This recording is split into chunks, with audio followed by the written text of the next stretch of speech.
Hello friend, देखेंगे कि acetylene flame क्या होती है।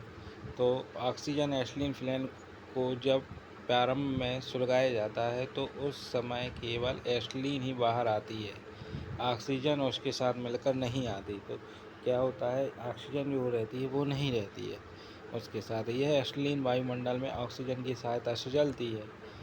ऑक्सीजन क्या होती है, जो वायुमंडल में रहती है वो जलने में सहायक होती है और बहुत ही ज़्यादा गाढ़ा काला गाढ़ा धुआं देती है, जिससे वायुमंडल में बिना जला कार्बन छोड़ती है। इसका उपयोग मोल्ड की दीवारों को अधिक मात्रा में कार्बन देने के लिए किया जाता है। अब यहाँ देखिए कि जो फ्लेम होती है, जिसे अपन ज्वाला बोलते हैं, उसमें ये भाग होते हैं इसके, जैसे कि मध्य भाग, बाहरी भाग और भीतरी भाग, ये इसके भाग होते हैं। अब इसमें भी जो फ्लेम होती है, ज्वाला होती है, जैसे नेचुरल फ्लेम बोलते हैं, उदासीन फ्लेम। तो ये नेचुरल फ्लेम जो होती है, उदासीन फ्लेम में ऑक्सीजन और एसिटिलीन की बराबर मात्रा को लगभग बराबर मात्रा, जो ऑक्सीजन और एसिटिलीन की मात्रा है वो बराबर मात्रा में मिलाकर जलाया जाता है। इसका तापमान लगभग, याद रखना बहुत अहम भी बात है, 3260 डिग्री सेल्सियस होता है। इस फ्लेम में को उदासीन फ्लेम इसलिए भी कहा जाता है क्योंकि इसके द्वारा बेल्ट मोल्ड में कोई रासायनिक परिवर्तन नहीं होता। इसके द्वारा mild steel, stainless steel, cast iron, copper, aluminium आदि धातुओं को वेल्ड किया जाता है। तो इसका जो टेम्परेचर होता है वो 3260 डिग्री सेल्सियस होता है। और यहाँ जो इनर कॉन है, इनर कॉन कितने इसका जो बनेगा, inner white cone natural flame का, तो वो 3100 डिग्री सेल्सियस। और इसका आउटर कॉन जो रहेगा, इसमें जो ये आउटर कॉन रहेगा, तो इसका जो आउटर कॉन का में जो रहता है डिग्री टेम्परेचर, वो ब्लू कॉन रहती है, यह 1275 डिग्री सेल्सियस होती है नेचुरल फ्लेम में। Next carburising flame. तो कार्बोराइज फ्लेम या उदासीन ज्वाला को दी जाने वाली ऑक्सीजन की मात्रा को कम कर दिया जाता है। तो उसमें जो ऑक्सीजन और ऑक्सीजन की बराबर मात्रा थी, पर इसमें क्या होता है, ऑक्सीजन की मात्रा को क्या कर देते हैं, कम कर दिया जाता है।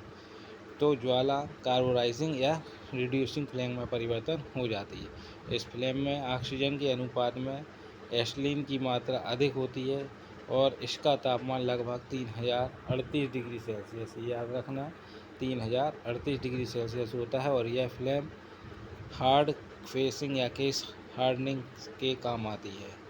इस ज्वाला का प्रयोग निकेल, नॉन मेटल, चांदी पर टांका लगाने के लिए किया जाता है। अब इसमें भी इनर कॉन, आउटर कॉन होते हैं। तो इनर जो होता है वो वाइट होता है, आउटर कॉन जो होता है वो ब्लू होता है। और इसके अंदर जो होता है इंटरमीडिएट रेड कॉन होता है, तो याद रखना है। और इनर कॉन जो होता है ये तो 2900 डिग्री सेल्सियस होता है। और यहाँ आपने देखा था नेचुरल फ्लेम में वो 3100 डिग्री सेल्सियस होता है। नेक्स्ट ऑक्सीडाइजन फ्लेम, इसका भी इनर कॉन कितना होता है, 3300 डिग्री सेल्सियस से 3500 डिग्री सेल्सियस होता है। आउटर कॉन का टेम्परेचर भी 3300 डिग्री सेल्सियस से 3500 डिग्री सेल्सियस के लगभग होता है। यह उदासीन फ्लेम में ऑक्सीजन की मात्रा को बढ़ा दिया जाए तो ऑक्सीडाइजन फ्लेम बन जाती है। इस फ्लेम नीले रंग की दिखती है। जो यह फ्लेम रहती है वो किस तरीके से दिखती है, वो नीले रंग की दिखती है, जलते समय शोर करती है।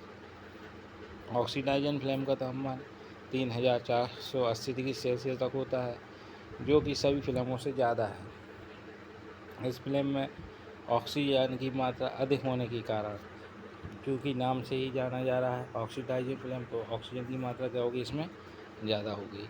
अधिक होने के कारण वेल्ड मोल्ड का ऑक्सीकरण होने की संभावना होती है, इसलिए इसका प्रयोग वेल्डिंग के काम में किया जाता है। स्टील के लिए इस फ्लेम का प्रयोग नहीं किया जाता। Gas welding. गैस वेल्डिंग यह ऐसी वेल्डिंग होती है जिसमें दो वर्क पीसों को जोड़ने के लिए उनकी सतह को पिघलाकर आपस में जोड़ा जाता है। धातु की सतहों को पिघलाने के लिए ऊष्मा की आवश्यकता होती है और इस हीट यानी ऊष्मा को फ्यूल यानी ईंधन गैसों को जलाकर प्राप्त किया जाता है। ईंधन गैसों को जलाकर हीट यानी ऊष्मा प्राप्त करके धातुओं को आपस में जोड़ने के कारण इस वेल्डिंग को गैस वेल्डिंग कहा जाता है। इसमें गैस ईंधन को जलाकर ऊष्मा प्राप्त किया जाता है। फ्यूल गैसों के रूप में एसिलीन गैस सबसे अधिक प्रयोग की जाती है। तो यहाँ याद रखना है कौन सी गैस सबसे अधिक प्रयोग किया जाता है गैस वेल्डिंग में। एसिलीन गैस का प्रयोग सबसे ज़्यादा किया जाता है, जबकि गैसों के रूप में निम्न गैसों भी प्रयोग किए जाते हैं। अब कोक, ओवन गैस, केरोसिन या पेट्रोलियम गैस या नेचुरल गैस, ये क्या होते हैं? फ्यूल होते हैं जलाने वाले, तो इनका प्रयोग की सकते हैं। गैस वेल्डिंग को जो होते हैं वेल्डिंग करते समय ये होता है आपका वर्क पीस, यहाँ ये जॉइंट लग रहा है तो ये होता है क्या? टॉर्च कहलाती है। ब्लो लैंप टाइप से होता है, वेल्डिंग टॉर्च बोलते हैं। यहाँ इन पार्श्व यहाँ पर जो लगे हुए हैं ऑक्सीजन सिलेंडर और फ्यूल गैस सिलेंडर, ठीक है। तो यहाँ ये प्रेशर रेगुलेटर लगे रहते हैं, ऑक्सीजन का अलग और एसिलीन गैस का अलग। इसके बाद यहाँ वेल्डिंग टॉर्च होती है ना।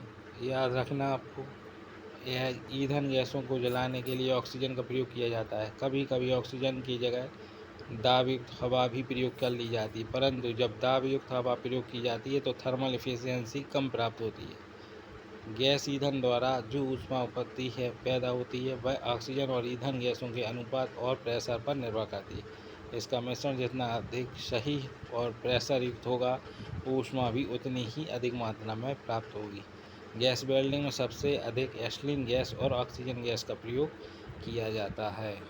याद रखना कि गैस वेल्डिंग में सबसे ज़्यादा एसिलीन गैस और ऑक्सीजन का ही प्रयोग किया जाता है।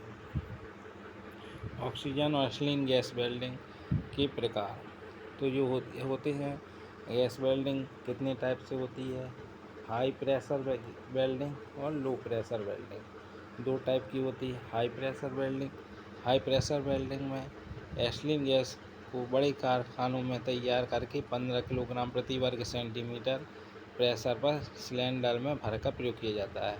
लो प्रेशर वेल्डिंग में एसिलीन गैस का उत्पादन छोटे से गैस सिलेंडर में कार्यस्थल पर ही 1 किलोग्राम प्रति वर्ग सेंटीमीटर प्रेशर या इससे कम दाब पर करके वेल्डिंग का प्रयोग किया जाता है।